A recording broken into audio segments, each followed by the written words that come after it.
Somos seres mortais. Isso quer dizer, não somos ou não vivemos, aliás, em um corpo eterno. Somos seres mortais, facilmente abatido por qualquer circunstância. As doenças são tantas e a medicina e a ciência correm atrás para identificá-las, para combater, para preservar a vida humana.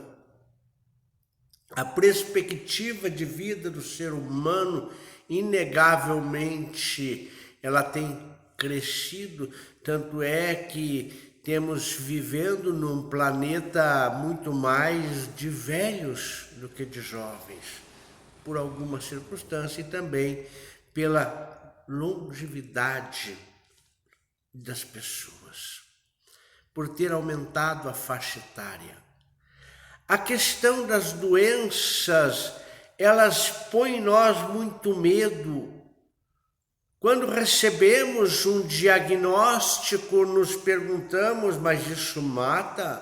Mata. Até gripe mata. Porque somos mortais, somos passivos da morte do corpo.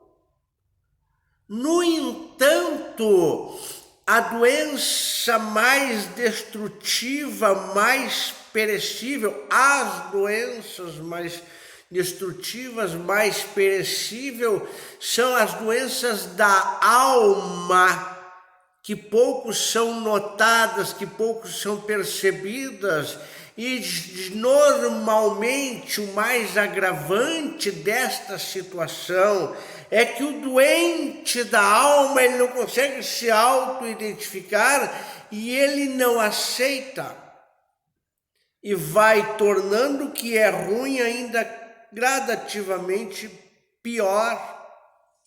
São tantas: a arrogância, o orgulho, aquele ser que ele se imagina um ser alado, que ele voa por cima da cabeça de todos. O dia que ele se esborracha no chão, ele descobre uma dura realidade, ou ele vai atribuir o seu tombo aos outros, quando já é uma questão de um orgulho crônico. Vai atribuir a outros.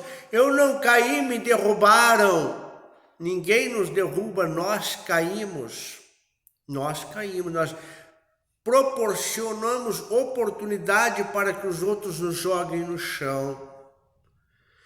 Eu já falei em outra ocasião sobre isso, e principalmente sobre um ser muito conhecido que é o fascinado.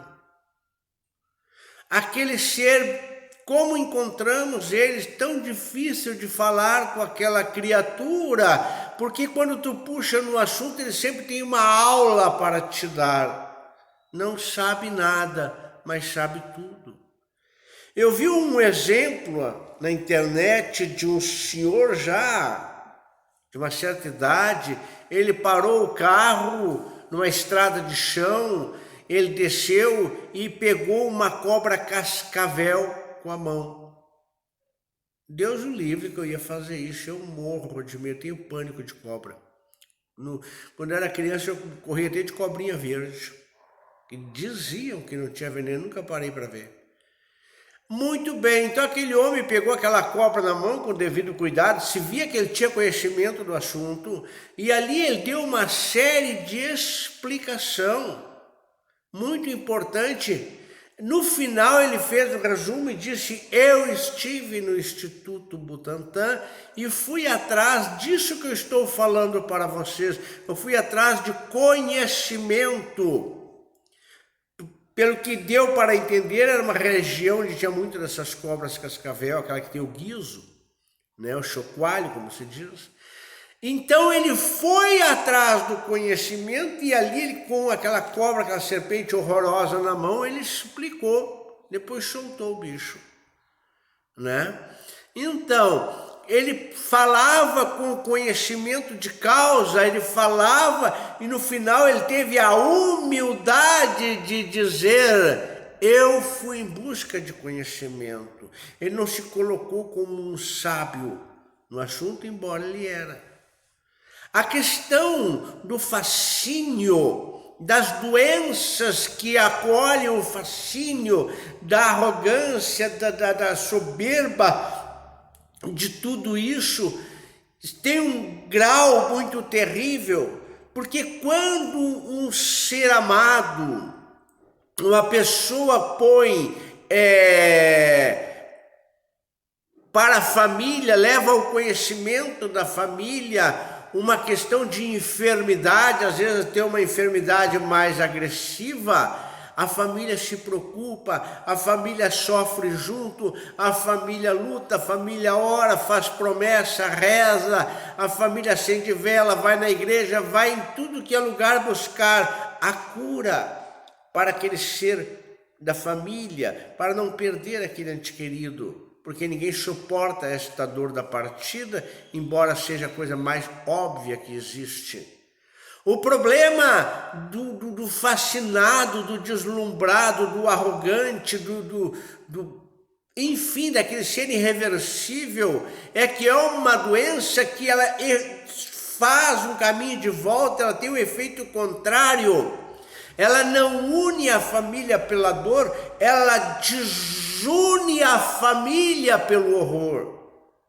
Ela proporciona um mal-estar, ela proporciona um ambiente de separação, ela proporciona um ambiente degradante dentro de casa, onde as pessoas se chocam, se arrebentam, porque aquela pessoa ela consegue criar aquele ambiente tão indesejado, porque ele é deprimente, ela sufoca. Isso vai, de A a Z, isso vai de todas as circunstâncias.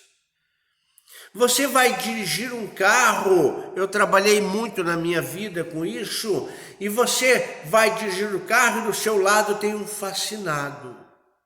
Ele pode não saber nem para que serve uma palanca de câmbio, mas ele vai do teu lado te ensinando a dirigir, reclamando do que tu faz e te desorientando, como se sabe que já se provocou e provoca muitos acidentes, um fascinado no banquinho do lado. Você que está com uma enfermidade, cai na desgraça de conversar com o fascinado, ele te prescreve todas as receitas que, se você usar, você vai dar uma força muito grande para a doença e vai a óbito. Porque o fascinado disse, porque ele cria um grau elevado de autoconhecimento que não existe. E ele acredita nisso.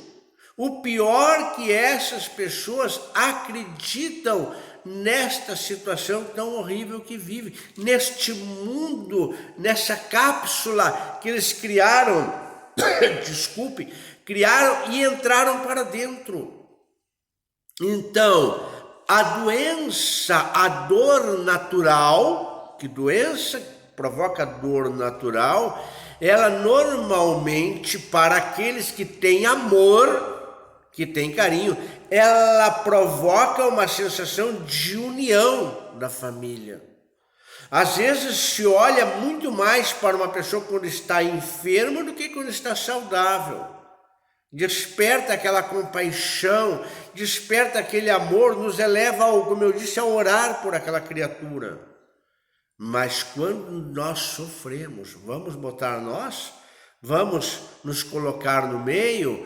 Quando nós sofremos de arrogância, quando nós sofremos de fascínio, quando nós sofremos do sei tudo, nós acabamos criando um ambiente destrutivo. Quantas famílias vivem oprimidas, vivem machucadas, quantas lares que agora estão se arrebentando por questão da epidemia, que precisam estar dentro de casa. Oh, coisa horrível, esta casa trancada com um fascinado lá dentro, às vezes tem mais de um. aí a guerra é feia, a guerra é horrível. Então, vamos ter a consciência, a dignidade de ouvir. Vamos ter a consciência de fazer uma auto-identificação. Eu sou algo que ajuda a carregar, sou alguém, aliás, que ajuda a carregar o fardo da família, ou eu sou o fardo da família? Eu sou alguém que ampara sentimentalmente, moralmente, os colegas de trabalho, ou eu sou o estorvo dentro daquela empresa, daquele local de trabalho? É horrível, é destrutível. Quando a pessoa ela é um doente da alma e ela não se escuta, ela não escuta ninguém, porque o doente da alma não se escuta, porque a consciência dele já está em fase terminal. Então, vamos cobrar de nós mesmos, não é cobrar dos outros, vamos cobrar de nós mesmos, até porque o fascinado, como ele não ouve ninguém, a única saída dele é chamar a sua própria vida para atenção, se cobrar de si para deixar de ser o fardo, o indesejado da família, o ser prepotente da família, aquele que perdeu a capacidade de diálogo, aquele que perdeu a capacidade da comunicação familiar. Coisa triste. Jesus tenha misericórdia dos nossos lares, das nossas famílias, justamente nesta hora que precisamos tanto da união, da compreensão, da paciência, da palavra de ânimo, porque cada um tem uma estrutura, uns suportam muito bem esse exílio caseiro, outros nem tanto. Então, que o amor de Jesus esteja com todos nós, o amor de Mãe Santíssima, todos os espíritos de luz nos protegendo, que assim seja.